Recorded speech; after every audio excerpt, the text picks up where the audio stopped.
Hey everybody, welcome in tonight to ONTrack Weekly here on GeForce TV. Kim K here with you. A very busy schedule tonight. We've got some guests from kind of all over racing, and we're really excited to have some young up-and-coming talent, some veteran talent, and of course some media folk who knows a lot about the Delaware and APC United Racing Series. So we'll get a good conversation in with all of these guests. We've got Jake Spencer Walt's going to join us. Announced really kind of today that he was the Young Lion um, representative for Central Ontario, and huge stuff to be promoted by the Legends brand and by INEX. So big congrats to Jake. Obviously third in the points standings for 2025, and likely more to come in 2026. Mike Howard from the V8 Stock Series will be along to chat as well, out of from Delaware Speedway. Of course, he's got a three-car operation that they run with his daughters Cassie and Jesse.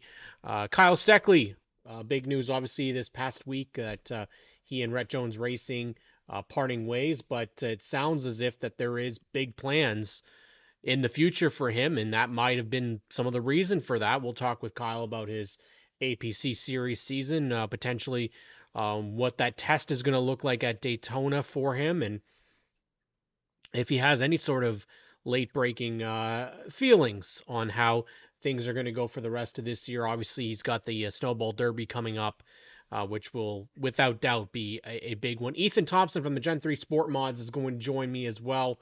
That is a division that's going to have a bit of a facelift over the last year or so. And then Jamie Maudsley will wrap up the show with us talking Delaware and the APC series. But we'll start off by bringing in Jake Spencer Walt, who joins me right now. It's been a while since I talked to Jake, but you know what? Glad to have him back on the show. And now, honestly, no better time because he's been announced as the young lion for Central Ontario, and not bad to start your day with that, eh, Jake? Yeah, it was a good wake up call this morning when I seen that. Yeah, not Yeah, not too shabby at all, eh? It for your first full season in the Ontario Legend cars, it turned out pretty well for you. I don't think there's anything else you could have gone for except maybe a feature win. yeah. Toward the end of the season there, I really wanted a feature. I was trying my hardest, but those guys are the toughest guys in all of Canada, I would say, other than APC series and the Pinty series. So it's really challenging, and they're really good guys. It seems like you definitely coming out of the Parker Traves support is it's probably the best kind of guy to have helping you along that path. But obviously, you got into the Legend cars a little bit the season prior. Um, a good way to start the series, obviously getting a couple of starts under your belt, most of the season, but not all of it. What did it feel like this year? Because you've obviously gone through two cars. You switched kind of halfway through, and whatever reason, it looked like that second car, man. You just it fit and it worked, and you were competitive kind of week in week out, and obviously to finish third in your first full season. What do you feeling heading into next year? I got a lot of momentum going into this year. I really want to win a race.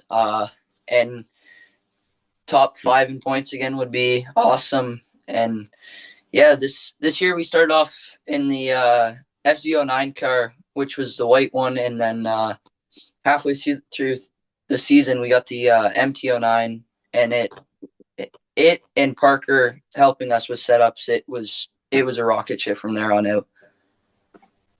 I definitely have to commend you, obviously, because the legend cars we've seen is not the easiest thing to get into. The field is so incredibly tight, and most guys that do come into that division don't succeed right away. But there was a considerable difference between last year and this year. Do you think you would have been as successful this year as a rookie if you didn't make those starts last year, or was that essentially perfect for you doing test races for this year? I definitely don't think I would be where I am without the couple starts we did last year. It really helped just getting seat time in the car. Hmm. Are And are we gonna see you do the full season just in Ontario Legend cars, or is there potential that you're gonna go do maybe some Great Lakes races? Maybe we'll see you down south or out east or out west, because really you've got a lot of options now. Yeah. We'll probably just stick with Ontario Legend cars for next year. Might run a couple of other races, but I'm not too sure about the states the way our dollar's looking right now. So That's a fair point, indeed. But you know what? Are we going to see your old man race you in the Legend car? I know it's a little bit tight for him to get in, but I imagine he wants to try that. yeah, we raced each other in Saab when I beat Yep. him. So that was fun. But I don't know if he will be back in the Legend car this upcoming year. Maybe if somebody needs a fill-in driver or something. But we sold the white car, so there goes or that kind of gets rid of his opportunity there. So Well, I mean, it's still a wicked series. I think one of those things that we've kind of been really impressed with is the amount of names that come into this division and that you're racing with on a weekly basis. I mean, I say it, this division is so underrated. To this day, you going out there racing with guys like Jade Franklin, Cole McFadden, the Cuthbertsons, then you add on the top names of Traves, and Mitch Wright, and then obviously you got to go with the champ Dawson Jeremy as well, being up there. So what do you have to do to kind of propel yourself? You're only two positions away from the points lead from last year. So what do you have to do a little bit differently? Is it a bit better in the heat races, a little bit better in the feature? What do you think that you need to do better? I think me as a driver, I just need more seat time in the car, get and more muscle because I find at the end of the races I'm starting to fall off a lot more Hmm. than the other. And yeah, just more seat time in the car. That's what that'll get me. Well, obviously this upcoming year is going to be a little bit different. We don't know kind of what the sunset kind of deal is going to be. Um, of the tracks that you did travel to last year, do you have a track for yourself that you feeling a lot of confidence going back to? Obviously, you got a couple heat wins last year, so I'd imagine anywhere is probably pretty good for you. But is there one that you're looking forward to for sure? Yeah, I really like Peterborough. I feel I'm pretty good there. Got a couple heat wins there, but Stauble, I like that place too. It's hard to pass there. Varney is a really challenging track. It's hard to pass there too. Kind of like one lane fishbowl there, so it's pretty cool. The one of the things that we're looking forward to, obviously, this year is the continued growth of this division, along with the Ontario Bandoleros. But I'm going to put you in the kind of the direction here because I want to know because Jake Spencer Walt knows a lot of good racers. You've raced a lot against them. You've grown up alongside of them. Um, but I'm going to give you the option. You can add three names from other divisions to come join the Ontario Legend Car Series. Obviously, we've seen like Andy Camerath come to this division. That's a big name. So three names that you think could come to this division automatically, and make everybody have to sweat a little bit because they're going to be pretty good. I think obviously my dad, J.R. Fitzpatrick, would be really good, Yeah. and I'd have to go with probably Trayton Lapsovich. He's really good. I wouldn't mind seeing this. This is we're talking about All Star. And JDC Motorsports has an opportunity. They could probably throw in somebody in an All Star vehicle this year. I think you guys all put on an excellent show. Obviously it's not possible without amazing partners, and you have a lot of amazing ones on the number 31 that have been with you actually for quite a while, which is great. Um, Obviously, you're still always looking for funding. So how can somebody help you out for 2026? What would be the best way to go about that? Just reaching out to us on Facebook or Instagram, one of the social media apps, and just let us know what you're looking for. Absolutely. It sounds great. Jake, thank you so much, buddy. Hopefully we'll see you in the spring, and maybe that mullet's going to be even longer by the time we see you. I'm hoping we'll get the ponytail rocking because you're getting close, buddy. I'm losing more hair than I'm gaining. So best of luck and enjoy your off season, bud, because it's going to be championship season for you. I'm pretty sure you'll be battling for that. Battling for, at least for a top five. We'll say a top five, and that win, man, it felt so close, especially at Peterborough. So best of luck for this offseason, bud, and we'll see you in the spring. Thank you. That is Jake Spencer Walt, somebody you're gonna have to watch for this year in the Ontario Legend Cars Series. Man, it's crazy how quick these kids grow up. I'm telling you, I'm not trying to talk like I'm ancient or anything like that, but I remember Jake just a couple years ago in a junior late model, and now he's out there and competing, competing well enough for championship positions. In third place in points in your first full season, he's going to be very dangerous. And someone else is dangerous out on the racetrack in the V8 stocks. He's got one of the baddest looking rides at Delaware Speedway. And you know what? I'm excited because we've had Jesse on, we've had Cassie on. We haven't had him on before. He's sideways right now. I don't know if we can fix that. It's just the joys of technology. There we go. It's just the joys of technology, Mike. Mike Howard joins me from the V8 Stock Series out at Delaware Speedway. Mike, I believe you're also muted, so I'm gonna ask you to unmute. I'm just gonna send you a little prompt, and we'll see if we can get the technology working. There we go. Mike, how are you doing tonight? I'm good, buddy. How are you? Oh, you know what? I get to talk with racers on a Monday night, man, and especially when it's work week, it's a nice way to start the Monday. And you know what, Mike, I have to commend you again and say probably the best looking V8 stock car out on the racetrack. And I know that thing took a while to put together, so I want to know the history behind that car, Mike. Where did you get this thing? Well, it started off that obviously I've been racing for a long time. I don't ask how many years, Mike, but It's been over 25. But we were sitting there, and Jesse, obviously, because you know the kids, you know the girls, Cassie, Jesse. Jess was thinking about eventually moving up because she obviously shows promise. She's a pretty good race car driver. I think she is, but when other people say it, then I really can say that, yeah, she's a good race car driver. So she was dabbling on, hey, like the V8 stock class looks like it's going to grow. Maybe I can move up to that, and it'll be the next division to go up to from the bone stocks. So I'm like, well, we have that chassis sitting here. We can get rid of that one, and we can get another one. And so we made a couple of phone calls, and we were able to get a chassis.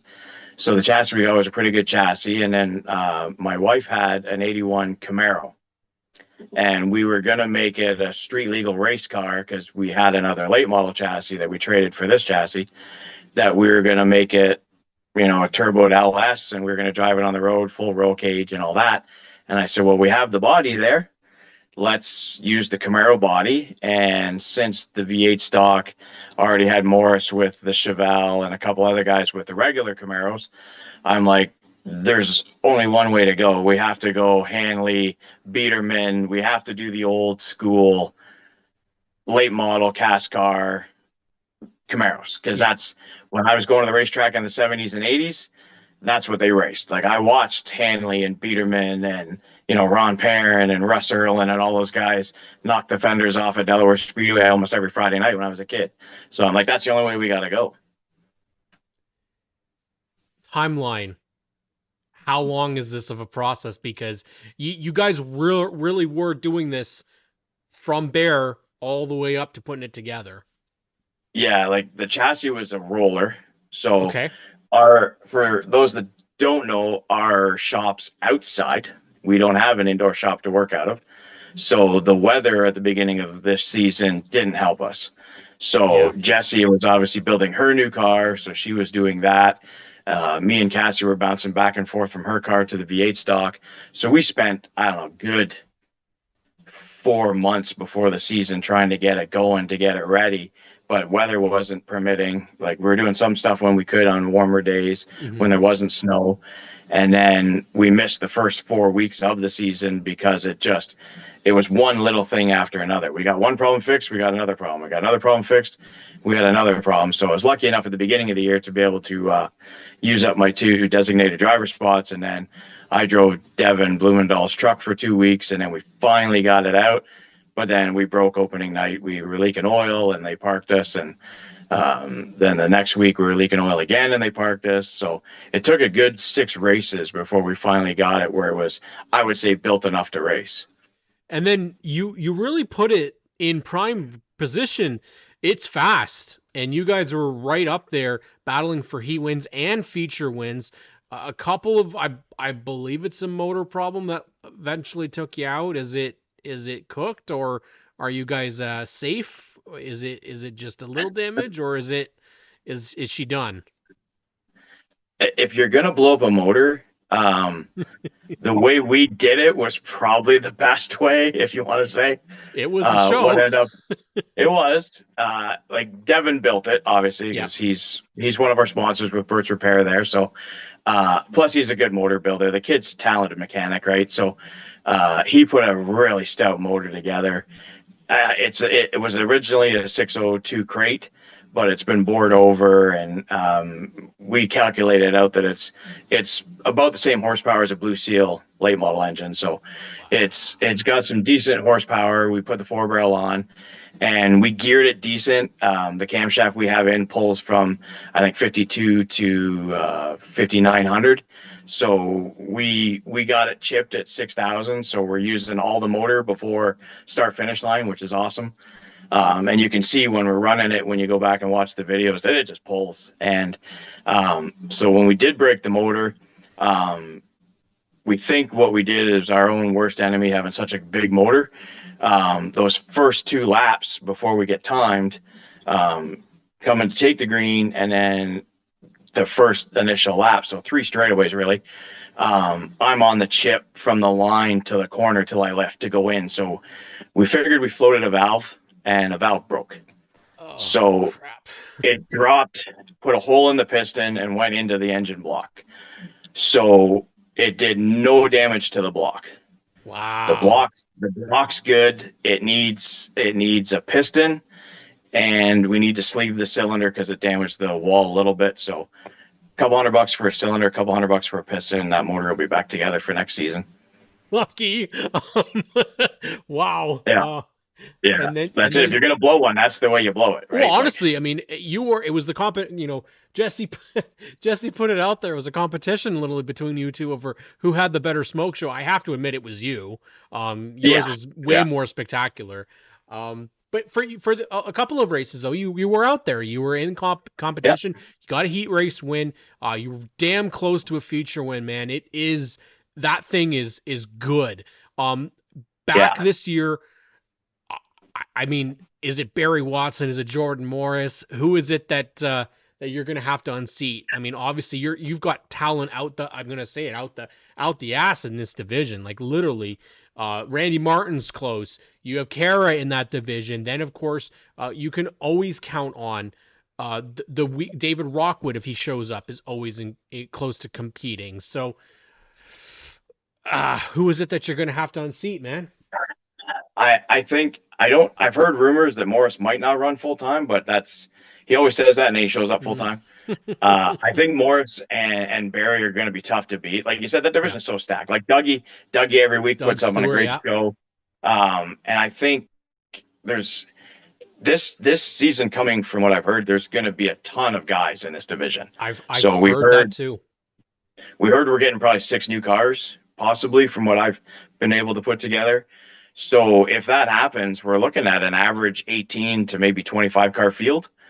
And if that's the case, I'm really going to step up my game because I'm the master of the breakout. I can't master it at all.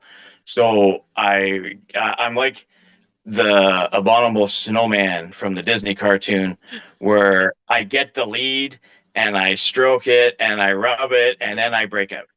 So yeah, pretty much. it's right. So I really got to watch that because You're not going to be able to afford to break out in the last 3 laps of that race now, No. because if there is 19 cars and you're battling for a championship and you're running second, is it better to finish second and hope the other guy breaks out and you win, or try and push it for the win and then end up 18th or 19th because you're not going to be able to get a chance to get any ground back, right? So it's going to be tough.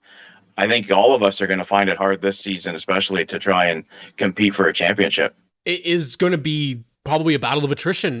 What it seems like the last couple of years is who doesn't break out, who doesn't wreck, who doesn't blow up, and that's literally what's going to come down to. I think Caden Patrick was one of those kids last year that, I mean, I think he surprised a lot of people.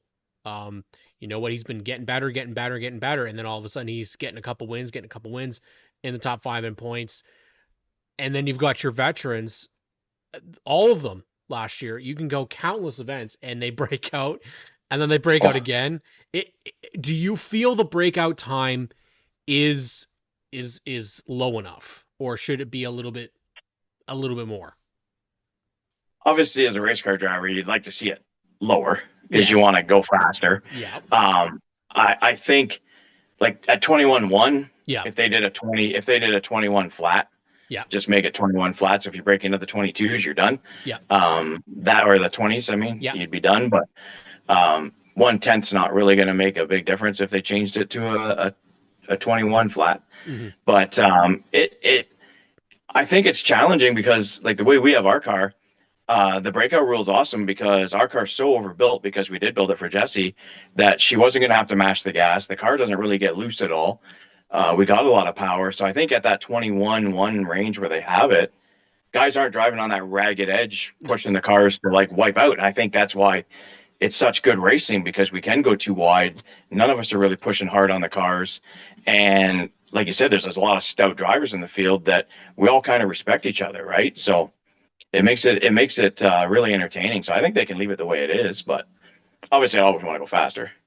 And we're looking forward to it. Mike Howard, I want to thank you so much, buddy, for coming on the show. We're gonna have you back on because we got to talk longer next time. For sure, absolutely. We can always go stickers and scuffs and have like half an interview. I mean, that's what I'm thinking about. We're gonna have to get you back on there, and we'll shoot the shit there. But I appreciate both of you guys could beat me up. Of course. Thank you so much, Mike. No problem, buddy. Mike Howard out from Delaware Speedway. I had to move it along because we've got another guest coming on to chat with me right now. I'm not sure exactly which one he is because I've got two that aren't described as to who they are. So we'll try this one first, and we'll see if it is. Nope, that's Jamie Maudsley. I'll have to put him back. Sorry, Jamie. We'll try this one instead. There we go. Kyle Steckley. It was between you and Jamie. I have Jamie Maudsley on here twice for some reason. Got to explain technology to him. But Kyle, how you doing, buddy? I'm doing good. How are you, Cam? Oh, you know what? Very, very good, and glad to talk with you. I mean, it's a busy time for you, so it's hard to get you on and chat with you from time to time. But talk about a great year for you, eh? A really good time doing a whole bunch of different things. APC obviously for you, ASA for you, did a little bit of ARCA as well. Big news obviously for you in the past week, obviously with Rhett Jones Racing and you guys parting ways.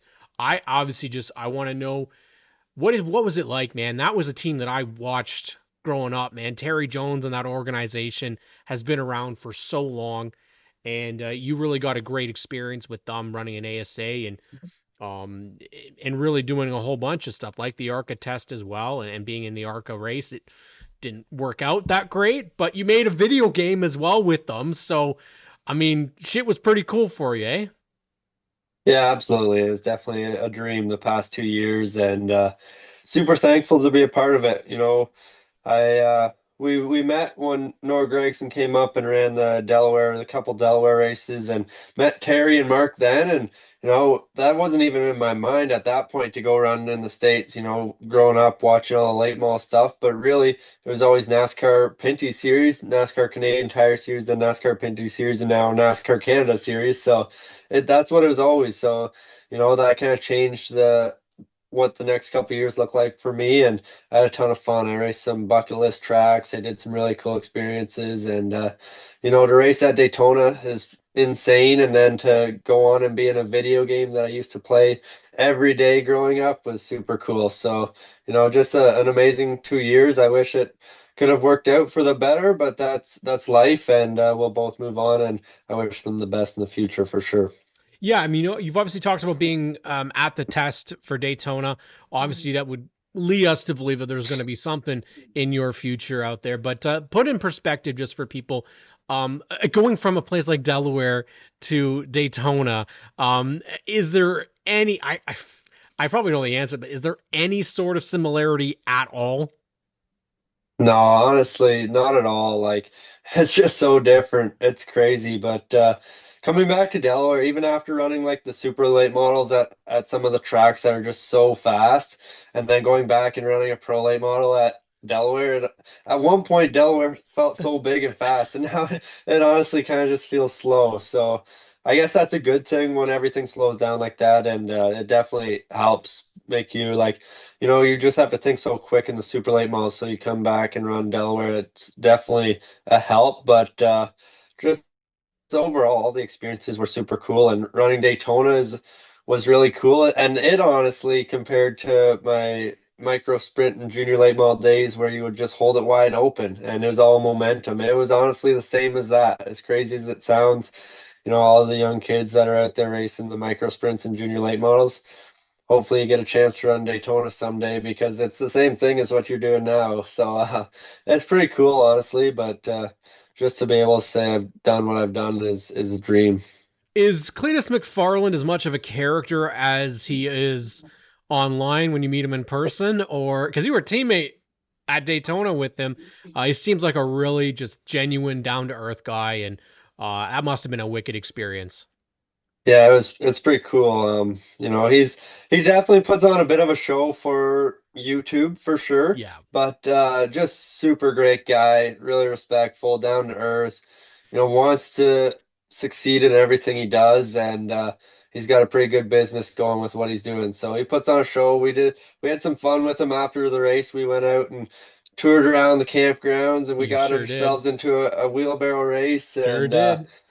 a couple other events, but it was all good. It was fun and games, and a great guy. Uh, Potential future for you. Obviously, we talked about, you running the ASA series last year. I'm very curious, kind of coming into that series as a Canadian. Did fans know who you were being a part of it? Doing obviously the full schedule is difficult anywhere, but to be recognized as well in a country that you're not racing, regularly. How was that experience for you? Yeah, I definitely, the fans learned who I was, and that was pretty cool too, right? You start off and nobody knows who you are, and then slowly you start getting a fan base down there as well. And the big thing was all the Canadians that came down. I mean, it's just so cool to see, kind of the entire Canadian fan base come together and cheer for Canadians like myself. And I know like Trayton Lapsevich and Cole Butcher and that's pretty cool. You go to races all over the USA, and at every track, there's at least a couple Canadian fans that come up and say they're from Canada, where they're from, and they're cheering me on. So that's really cool. Being able to be a Canadian in the U.S. is one thing, but what you Trayton, what Cole Butcher, Stuart Friesen, you guys are doing is really kind of it's been unheard of. It is you're going down there as Canadians, but also winning events, and that's something I don't think that we've been privileged to see as much. DJ Kennington for the longest time was the one guy that was down there. J.F. Fitzpatrick or Pete Shepard, kind of they all went down there in some opportunities and ran in those races. But obviously, going from the NASCAR Canada car to an ARCA Menards car, I would expect change, obviously, because you're running on a plate. Is there, again, familiar kind of feeling behind the wheel of those cars because they are kind of the same type of model? I know the chassis are very different still between ARCA and NASCAR Canada, but I would imagine there's some similarities to those. Yeah, I mean, all I've done is Daytona, which is so different than Yeah, anything. exactly. But yeah, there's definitely some similarities. I mean, they're on steering boxes, you know, they have better shocks, they have better brakes, they're on better suspension. I mean, they are better, but the weight to them is similar Mm-hmm. and the steering feels similar. So they are similar, but I mean, I could give you a better answer if I actually raced one where I did a little more than hold it wide open and turn the wheel an eighth of an inch. But We yeah, really need you we need that APC 29 car back out there at some events next year. Maybe not 29. We'll go with 22. That seems like a there you pretty good go. number for you guys out there in 22 racing. But obviously being a part of the racing community, coming back and running the APC series. You have announced that you're going to be back in the APC series again in 2026. I feel like I know the answer to this, but 2025 in summary for you, um, how do you feel the season went? Yeah, I mean, good, really.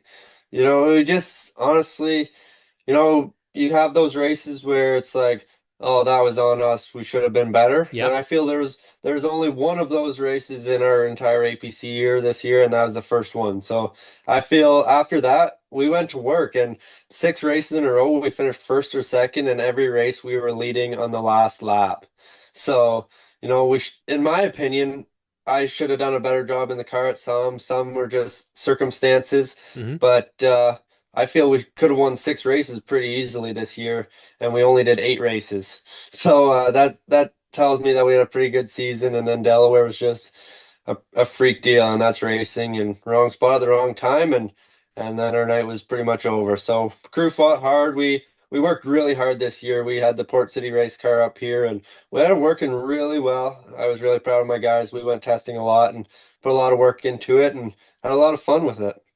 You've definitely got a lot to look forward to in your racing career, but how much fun was 2025? Yeah, it was a blast. I mean, Daytona just caps it all off. You know, I went to Daytona, I think when I was 8 or 9 years old.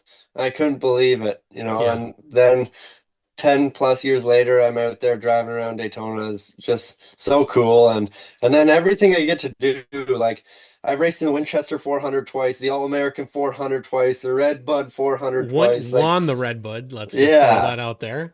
Yeah, so just all the cool experiences. I mean, we got a pole in the NASCAR Canada Series. That was special to me with just everything my dad's done and being a 22 in his scheme.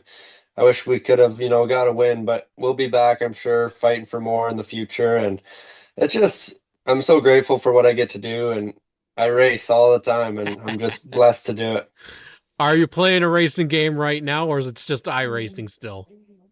Just iRacing. So you're not Yeah. playing yourself in NASCAR 25 then, eh? So I don't have a Xbox or a PlayStation that's new, so I borrowed someone's, and then I played for a week, like a Okay. week straight.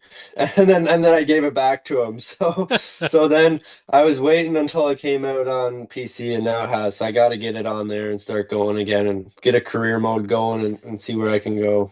Well, you know what? We obviously will support you. You got out there across the U.S. most underrated track that you went to that you think Canadians should go and experience. Ooh. Um, so honestly, Nashville's not underrated, but it's my favorite, so I gotta mention it. Everyone's got to go there. The atmosphere's insane. But probably an underrated one. I gotta go with Newport. We went there this year and we Okay. didn't run that well. But yeah, Newport, Tennessee, it's a pretty badass track. It's concrete, it's got a ton of banking. The top works, the bottom works. It was really racy. I wish we could have ran a little bit better, but that was kind of just our year, just with ups and downs and issues. So that happens, and hopefully I get to go back there next year with the ASA Tour again.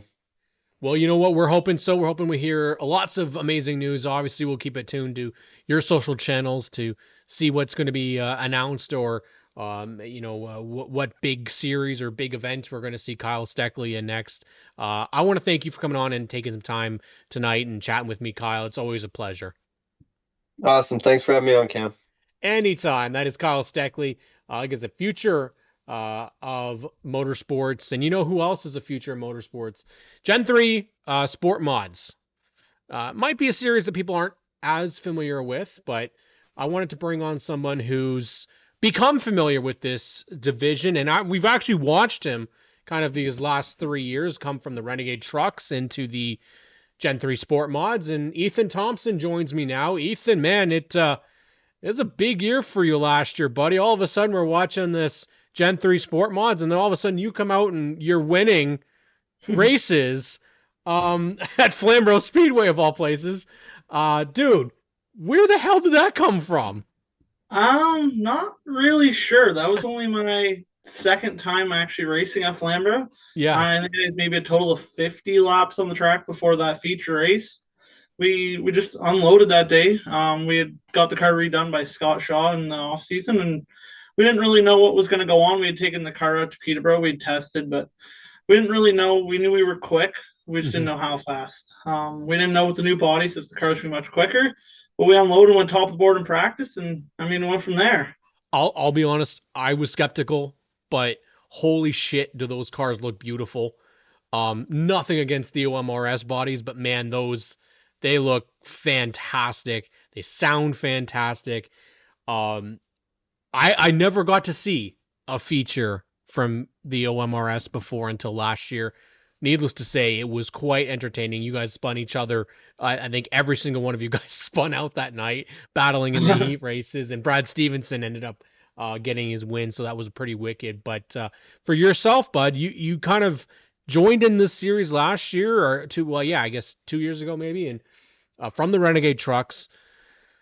And last year I feel was a little bit more of a struggle for you. This year, however, you looked good. You looked confident out there. You looked fast. Was it just yourself? Was it the car? Was it the people you're racing with? Was there one thing? To be honest, it was an all-around thing. The first year, I had maybe one full season in the Renegade truck with the V6. Other than that, I really had no experience driving cars, like full body, anything. So it was just going in, and it was the power. I didn't know what to do, didn't really know how to make those moves. So I kind of just went through that year. We had a little bit of struggles with the cars, but that's kind of, we hadn't run anything like it before. So, and then this year we just, in the off season, we were going to get the body done by Scott Shaw, and he kind of just looked over the car. We asked him to look it over, and he just saw the front geometry wasn't really how he thought it should have been. So we just cut and rebuilt a little bit on the front, just because honestly, for me to learn, he wanted me to be comfortable in the car, and went out there, and we haven't done much, but I'm super comfortable in the car now. It looks a lot like it, honestly. I mean, just from watching you on the track, because I was there for a couple of races, and it's always nice and being able to see you guys race out there, and I not being able to, I hadn't seen you race before, so it was nice to finally be able to be there and get some video of it, and you looked like the car was into the track. It wasn't all wobbly all over the place. However, some of the rest of the field it was. But going out there, and I have to bring back the Flamborough win because you beat John Baker Jr. That was like John Baker Jr. Like for the third time, like that's John Baker Jr. went out there and were able to beat, and that is the guy, not just at Peterborough Speedway, but like of Ontario racing. JBJ has like done it all. I mean, yes, the field was small, and we'd gone through mechanical problems. I think Chad had issues, and Brad helped him out, and then Glenn had issues, and it was a really bad day for the rest of the field. But you went out there. I don't know if I think you started pole, if I'm not mistaken, and no one could catch you. No, honestly, like John was there the whole race. I think he got to my inside once, and we kind of went door to door, but my car just drives off. I don't know. With the crate torque is just something. I don't know. I could just get on it, and they drive it a little bit deeper with the build. That's kind of where I've been gotten beat, being with the crate. But I corner so well and get off so well that I find that's where I got to make my moves, and that's where I got to really pull on them if I want to stay out front. Now, for you guys, you run Peterborough and Flamborough, or is there other tracks that you guys go to? So I think we run 6 Peterborough dates and 2 Flamborough dates in the year. Would the series be considered to move to another track? Like, would you want to? I personally, Yeah. I would like to see like honestly, it's a whole different track, but I've always wanted to run Delaware. I was just about to I'd like say to see that. a one Delaware date. Like a Delaware date would be it would be a curveball. Yeah. You wouldn't know who would come out. Nobody would know what to set up. I mean, they ran there, I think 10, 12 years ago as OMRS. Yeah. So maybe you guys like Rick Warren's, your John Baker Juniors, they have a playbook to fall back on. Yeah. But I feel like with the help of some guys around me, I might be able to run well. Whole different ballgame now. I mean, it's nice and it's refreshing. I'm hoping. I mean, we know that Callie Dearmer is going to go join Gen 3 this year, which is exciting. I think that's a good fit for her. Honestly, I like that people are coming to this division. And you know, it's not ballooning too quickly, because I think that can cause problems, right? You don't want to get in there and have, you know, too many guys come in and cars get destroyed or whatever. But from your experience compared to the Renegade truck, I'm sure I know this answer, but is this more fun? Yeah, it's a lot more fun. The thing with our truck is our truck handled really well. It was one of the better handling trucks. We just couldn't keep motors together. To be honest, we couldn't keep motors together. That was our problem. Then you had the Gordons. They came out and they had wicked handling trucks, and that put us behind the 8 ball. But we just kept fighting with it. Eventually, we had to call it a quits, and then that's when we went and bought Shane Pollock's car. But then on the side of having Callie Dearmer join us, for me, it's another young driver. I mean, other than me, I think the next youngest driver. Oh God, it's big gap. That's refreshing to have the young faces in with us. And hey, maybe. Oh, sorry, I think we have Garrett Yake. I think Garrett Yake. Yeah, he didn't do the full season though, so that's fair. Yeah. Sauble be cool spot to see them. I agree, Feeney. I would definitely want to see them at Sauble. I think that's a good fit as well for you guys. Nice big wide open track like that. Combination events with you guys and the Oscar Outlaws. We saw that a couple of times. I don't know if it was a combo event per se, but we saw Brad. We saw John Baker Jr. run with the Super Outlaws.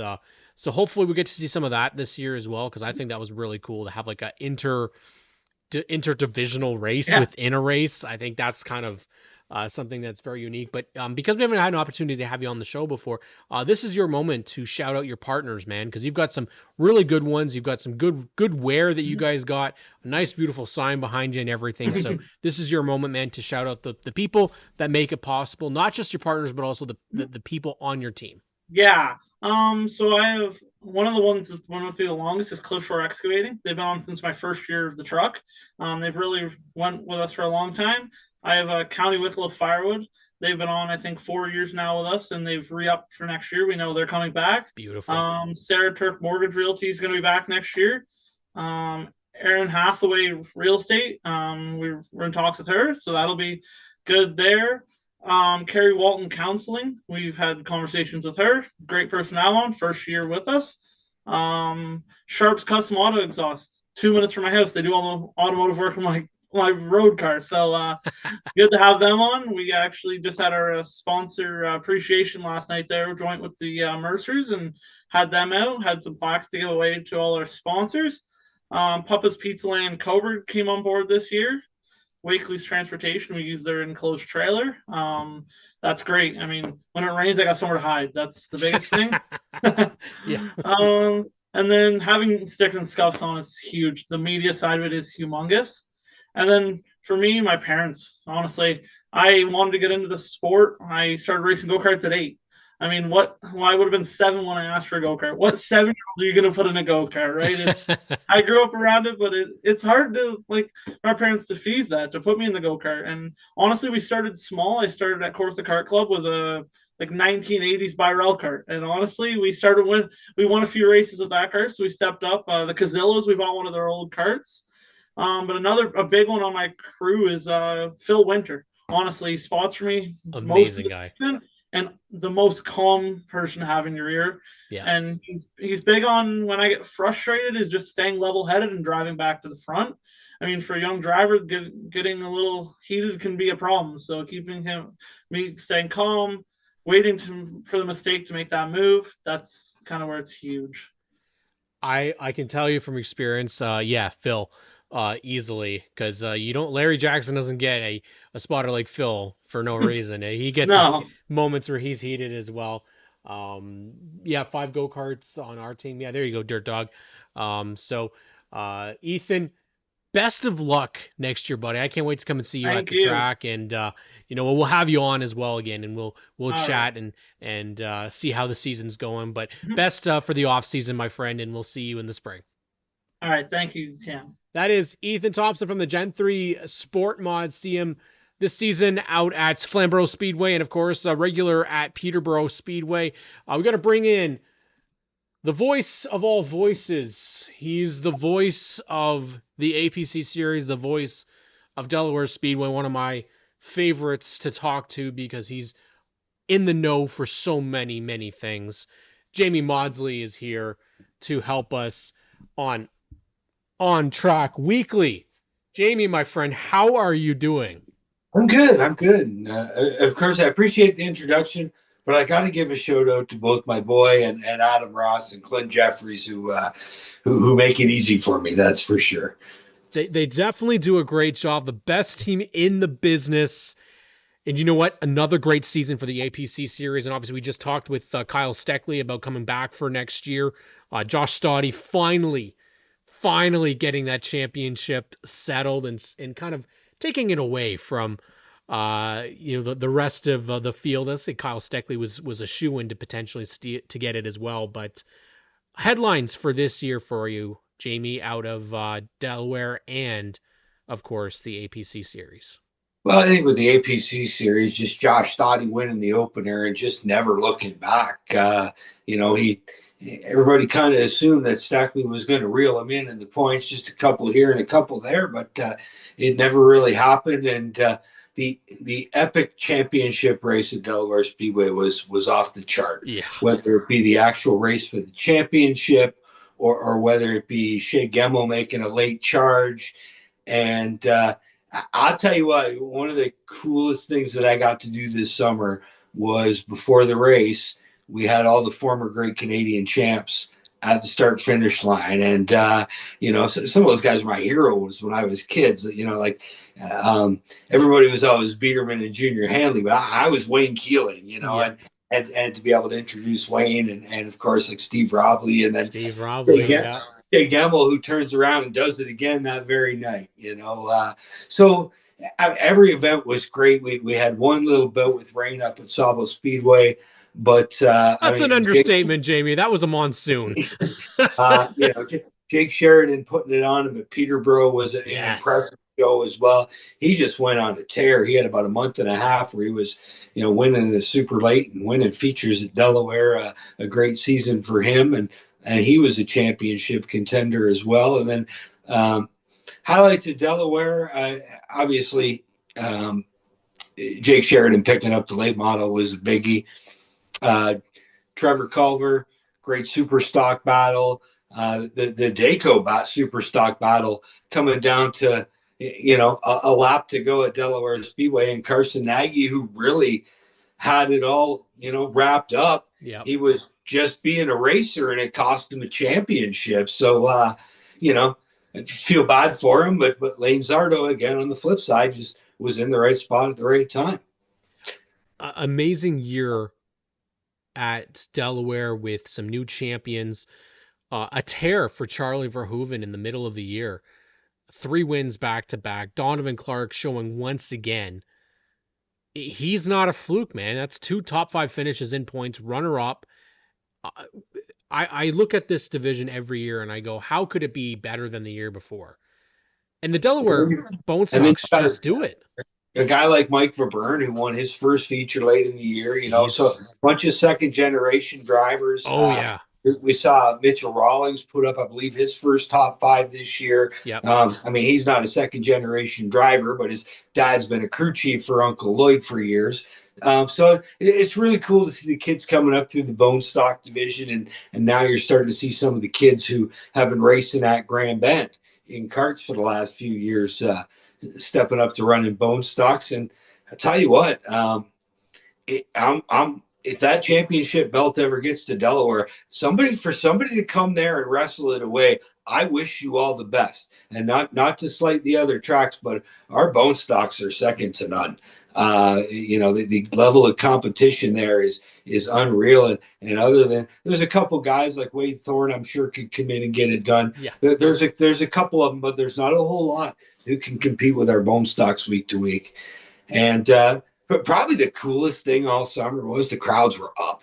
Like the crowds were up from last year, from the year before. I haven't seen crowds that big in years and years. So everything they've done at the Speedway to get cars out, to all the promotions they've done to get fans out, all the support from APC and their corporate stores to assist in selling tickets and running events and using their partners to get them out. It's just been a boom for everybody there.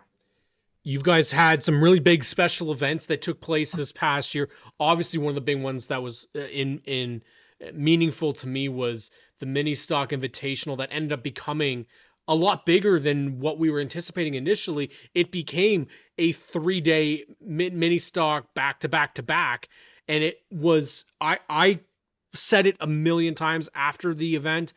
If that shit is not back next year, I don't know what we're doing, because that was one of probably, and it despite all the mini stock races I've watched, that might have been my favorite mini stock race I have ever watched. The back and forth between Sean Taylor and Doug Butler at Delaware Speedway with the increased speeds. Holy moly, was that fun. Yeah, it was a great show. It's the first time they've run mini stocks at Delaware in almost 10 years. So it's pretty cool to see them back. And that's the fact that those guys were running 3 tracks in 3 days. That's the spirit of short track racing. When I heard that, I think it was great. And of course, Ben's been getting his documentaries out and doing a good job on those to document what happened those 3 nights. And really a pretty cool story. It really is. You guys had the ISMA modifieds back out there this year. Johnny Benson, okay, amazing. I loved being able to see him out there. You guys are gonna have them back. Flambro is gonna have a little bit of taste with them this year. You guys have I've heard some rumblings of some other interesting potentials happening this year. We saw a legend car that was testing at the track last year. So you guys are always looking for more and more exciting things to do in your schedule. Obviously, the modified division got its first little test last year. Did decent, I think, for its first year. Are you guys looking for that to return this year? I think they're going to have the modifieds back this year. It was great to have Dan Bailey and Epic jump on board, sponsor that division. The start of the year, we were a little short in car count. But again, as the year went on, we had more and more cars come out. And the nice thing is, I think they didn't overextend the guys. They didn't say, hey, we're going to run 12 races. They said, you know what? We're going to run 5 races. If you just want to come out 5 times and run Delaware, that's great. If you want to come out 5 times and run Delaware and then run the 2 Oscar races, that's great. If you want to run the whole Oscar tour, we're only going to take 5 nights additional if you want to run at Delaware. So I think that program worked out well. And it was good to see some great competition. Marshall Schrenk, of course, coming home as our champion. It was good to see Steve McCaw out and Wally Wilson. Sunset Speedway champ was out as well. So it was neat to see the modifieds come back to Delaware, because I remember back in the day when we had 20 of them on any given Friday night, and it was a show. And that number dwindled for a variety of different reasons back in the early 2000s. But I think if they do it right and keep the amount of races down, I've already heard rumblings of a couple more guys who are, hey, if it's a 5-6 race deal, I got my car in the garage, I'm ready to go. I definitely think that's 100% true. And then the other part of it that we're looking forward to, of course, is your big marquee events you have. Obviously, Great Canadian 300, amazing show. Wow. The whole weekend was phenomenal once again.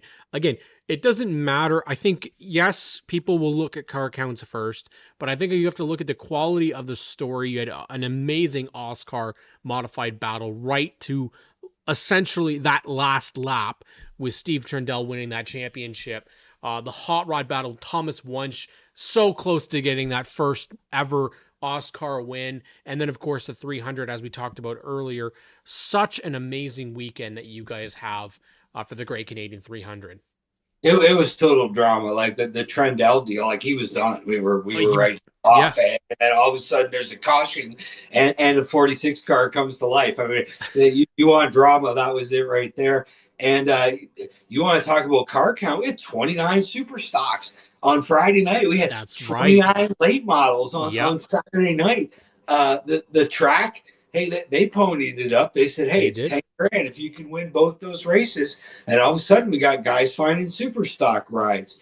And, there was still $2,500 on the line. I believe J.R. Fitzpatrick was the winner of the $2,500 for having the best finishes over the 2 nights. So, again, great to see. Great to see. How can you not enjoy going to the racetrack and seeing JR compete? So it was just a great weekend. The weather cooperated for sure, which is always a bonus. And again, the crowd was second to none. Camping was sold out weeks ahead of time, and all I can say is great Canadian weekend. If you're thinking about coming next year and you want to camp, don't wait till the Labor Day weekend to book it because there won't be any spots left.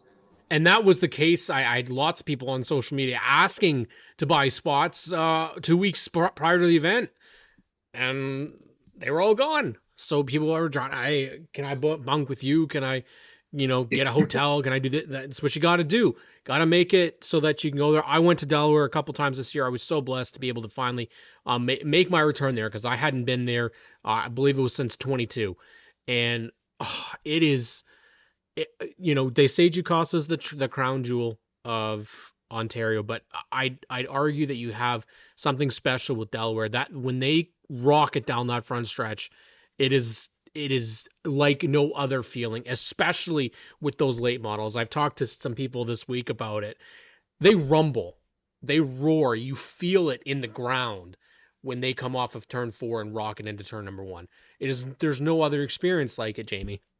No, and I mean, you can't. What else can you say about Jacasa? The place is awesome, but Exactly. unfortunately, we don't race there anymore. Yep.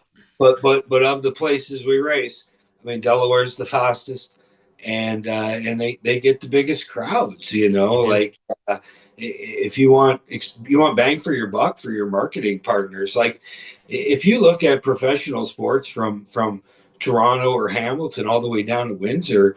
I mean, the only thing that competes with it on a weekly basis is hockey. And in Canada, that makes sense. But there's nothing else that competes with it as far as bringing people out. And it's become a staple for Delaware or for the London area. They've been at it a long time. And again, they do as much as they can for their fans. They like this year, something new, they put an express line. So you want a drink, you don't have to go Very wait. nice. With everybody waiting for their burgers, you can just go grab your Coke and go sit back down if you just want to grab a quick drink. It's that type of stuff. It's that type of experience. Fans need to be able to be respected. I mean, if you've got the Morneau Mafia there traveling all the way up from Windsor, you best make it an experience for everybody at the track. And you know what? Like I said, when I was there, it was just a phenomenal event, and I absolutely love it. I was so gutted that I didn't get to see the actual bone stock feature because we got rained. But that is on the list this year is to make it back to Delaware because I am I've said it. It's on my list. I am seeing a bone stock feature next year. I've only seen one, and Graydon was racing, so I didn't get to see most of it because I was focusing on him. But yeah, I can tell you, Ben and I were when we were there together. I know he got the opportunity to go up and chat with you and do some announcing up in the tower, and we were before that happened. We were down in turn number 1 as the cars are coming through, and just giddy because it is just there's no other experience like it. Being there as a media member and getting to take the video of them all piling into turn number 1 is the chills that you get from it is like nothing else. Getting to see my OSS brethren out there for the first time, getting to see them actually roar in Delaware Speedway is awesome as well. APC, of course, we're always looking forward to what they're going to put out product-wise. Big change for the United Racing Series this year. Obviously, Oscar and them separating. Dayco, Superstock, still see them back. Big question marks, obviously, for the what's going to happen. We don't know what's happening with Sunset. You've been around this sport a long time. Jamie, is there anything more debilitating than seeing tracks where we don't know what's happening? There's nothing worse than that. And seen it a number of times over the years. I've been doing this a long time. I've seen it a few times, and never good to see tracks go away because it's really tough to get new ones. So I know there have been some people talking about a promoter group at Sunset, but I haven't heard any or nothing I can chat about. Yeah, I'm the same. It's tough regardless, but we know that there's lots of options. If you aren't able to make it and Sunset is not able to run this year, still got lots of options to go out. And I do recommend people to go out there and check out. You've got all sorts of great events at Delaware Speedway. What's one that you think people need to check out? Well, of course, the Great Canadian. That's it. That's I think it starts and ends there. Obviously, the supers making their return this year was a very big story. But there's just something about the Great Canadian Weekend. Yeah. And I've been long before I was an announcer at Delaware Speedway. I was a kid rolling down the hill, and I haven't missed any of them over the years. That was always the end of summer when it was Labor Day, and then the Molson Indy Vancouver came along and kicked us out of Labor Day, and that's when they moved it to later on in September. And it's been different formats over the years, from super late models to CASCAR to now our pro late models. Used to be just Delaware late models, and it was a late model invitational before the APC series even started. But it's definitely the one to go to. And you got to make it down for the whole weekend, because Friday night is just as good of an experience as Saturday night. Again, I put it out to those that want to see some damn good racing. You go to Delaware Speedway any week of the year in the racing season. You're not going to be disappointed with the racing product that they put out there. And we just talked with Mike Howard earlier. Sounds like counts are going to be up for the V8 stocks as well, and that's a division that's getting hotter and hotter each year. Bone stocks, we know what you got with them. Super stocks, you got some new kids coming in there like Mason Culver. He's somebody that's going to make some noise. And then, of course, your pro late model division can never count out what's going to be happening there with Ray Morneau Jr. And I call them the Morneau Mafia because there's so many of them. That's not trademarked, is it? I don't know. They should. I'll take a kick of the proceeds, though. They bring like a dozen fans, and they're louder than anybody else's fan base, and they sit right in front of the tower. It's awesome. And now they've teamed up with the Orr fan base. Okay. Yeah. So they cheer for each other's drivers, and now like 24 people sounds like 200.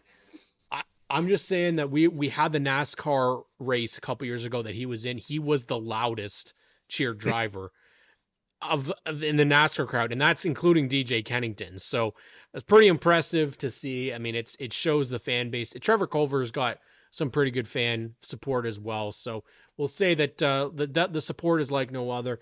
And my fandom of this racetrack, man, it's like no other. And I'm so thankful for Natalie for processing my media credentials and letting me in and enjoying this track, because it is such a blast. Can't wait to do it in 2026 and get to see you and chat with you once again. Jamie Maudsley, we'll have you on before the start of the season as well. It's always a blast to have you on the show. Appreciate it. Thanks again, Cam. That is Jamie Maudsley, your announcer extraordinaire at Delaware Speedway, and of course the APC late models. I've been your host, Cam K. On this side, thank you so much for tuning into ONTrack Weekly this week. And thank you to all of our guests, Jake Spencer-Walt, Mike Howard, Kyle Steckley, Ethan Thompson, and Jamie Maudsley. We'll catch you all next week here on GeForce TV.